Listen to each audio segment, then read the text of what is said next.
Assalamu alaikum wa rahmatullahi wa barakatuhu. Madani Memorial presents lecture series by Mufti Muhammad Saeed Khan Sahib. Before we continue with the lecture, please allow us to briefly introduce Mufti Muhammad Saeed Khan. Mufti Sahib completed his formal education at Darul Uloom Talim ul Quran University Rawalpindi and Madaniya University Lahore. Mufti Sahib's teachers, to name a few, were great ulamas like Hazrat Maulana Hamid Mia Sahib Rahmatullah Alayh, Hazrat Maulana Ali Mia Nadwi Rahmatullah Alayh, Maulana Khan Muhammad Damat Barakatuhum. Mufti Sahib was granted Khilafat successorship by Hazrat Maulana Ali Mia Nadwi Rahmatullah Alayh to continue his works. By invitation, Mufti Sahib has been visiting the West and delivering lectures on tafsir, translation, interpretation and meanings of the Holy Quran, Siratul Nabi, the life and character of Prophet Muhammad, peace be upon him, and many others. A complete list of all his works can be downloaded or ordered from Seerat.net, that is SEERAT.net. Without further delay, please allow us to introduce excerpts from Seerat.net. ہوتا یہ ہے کہ آدمی کبھی کبھی بات کو سمجھتا ہے، ایسا بچہ نہیں ہوتا کہ گناہ اور ثواب کو نہ سمجھتا ہے، لیکن جذبات کے غلبے سے وہ گناہ کر بیٹھتا ہے. ہو گیا گناہ، اب اللہ سے معافی مانگتا ہے. اللہ بار بار لوگوں کو توبہ کی طرف بلاتا ہے. اللہ کہتا ہے کوئی بات نہیں، ہو گیا میں معاف کرنے والا ہوں، بخش دینے والا ہوں. اور ایک یہ ہے کہ اسے پتا ہوتا ہے کہ یہ غلط بات ہے لیکن پالیسی بنا لیتا ہے، جذبات کو کوئی غلبہ نہیں. وہ بیٹھ کے باقاعدہ اس کو ڈرافٹ کرتا ہے کہ میں نے اس سے یہ بات کہنی ہے، یہ اس طرح دھوکے میں آئے گا، پھر جا کر یہ قصہ سناؤں گا، اس طرح یہ دھوکے میں آئے گا، پھر فلاں کو اس کے خلاف تیار کروں گا.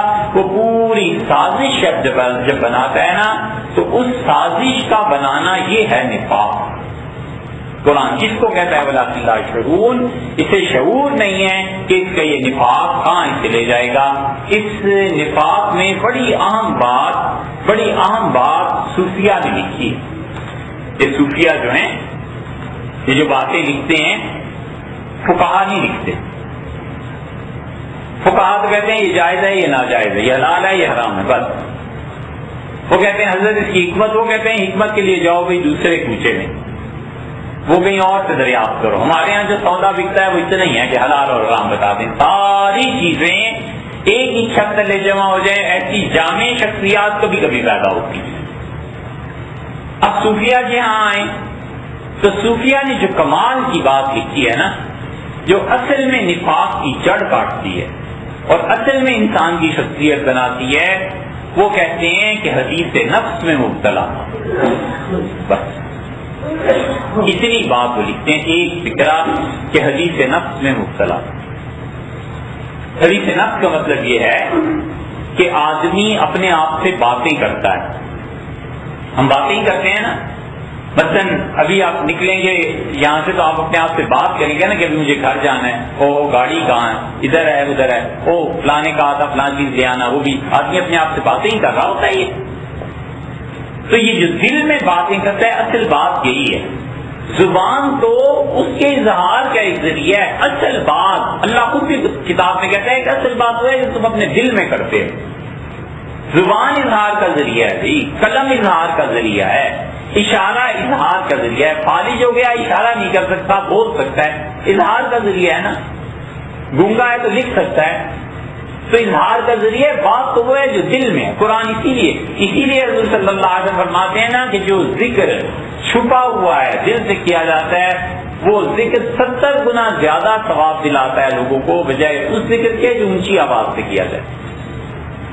آدمی آہستہ آہستہ، اللہ نے کہا کہ تضرعا وخفیا، مجھے یاد کرو، اپنے پروردگار کو یاد کرو دلی دل میں، اور دلی دل میں گڑ گڑاتے رہو، دلی دل میں اللہ سے مانگتے رہو. بہت مرتبہ انسان پر ایسی کیفیت طاری ہو جاتی ہے دل میں کہ دل لرز جاتا ہے، کہتا ہے اللہ اپنی پناہ میں رکھ.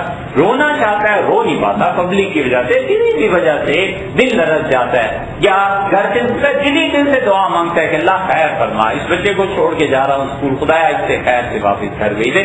یہ جو دل ہے نا اللہ سے مانگتا ہے، یہ اصل بات ہے. یہ صوفیہ کہتے ہیں اپنے دل سے گناہ کی بات کبھی نہ کرو.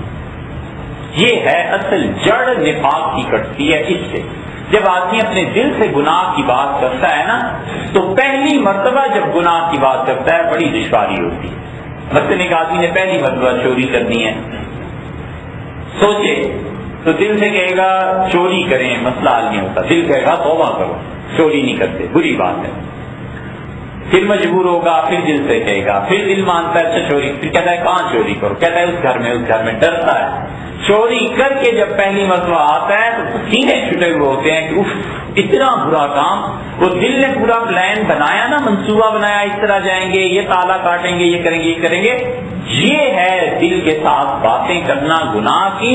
اور پھر یہ دل شروع ہوتا ہے گناہ کی باتیں، پھر دوسری چوری، تیسری چوری، چوتھی چوری. پھر ایک وقت ایسا آتا ہے کہ آدمی عاجز آ کے ہاتھ جوڑ دیتا ہے کہ خدا کا واسطہ ہے مجھے اس گناہ پہ نہ لا. لیکن دل میں جو ڈسک اس نے ڈال دی ہوتی ہے، وہ کمپیوٹر تو پھر کام اپنا کرتا ہے، وہ ڈسک تو چلتی.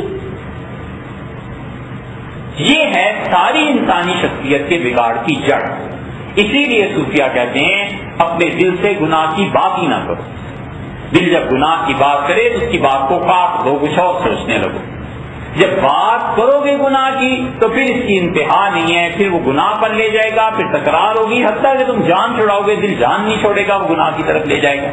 یہ ہے نفاق کہ انسان اس طرح نفاق کی طرف چلتا ہے اور ہوتے ہوتے ہوتے ہوتے معاذ اللہ استغفر اللہ اتنا منافق ہو جاتا ہے کہ دل جھوٹ کو جھوٹ سوچتا ہی نہیں، آؤٹ ہو جاتا ہے. پھر کوئی توجہ دلائے کہ جناب یہ جھوٹ ہے تو پھر ذرا سی آنکھ کھلتی کرے اچھا جھوٹ ہے، لیکن پھر وہ دل کو تو عادت پڑی ہوئی ہوتی ہے نا، وہ چلتا رہتا ہے. اس لیے قرآن نے کہا کہ انہیں شعور نہیں ہے کہ اصلاح کیا چیز ہے اور فساد کیا.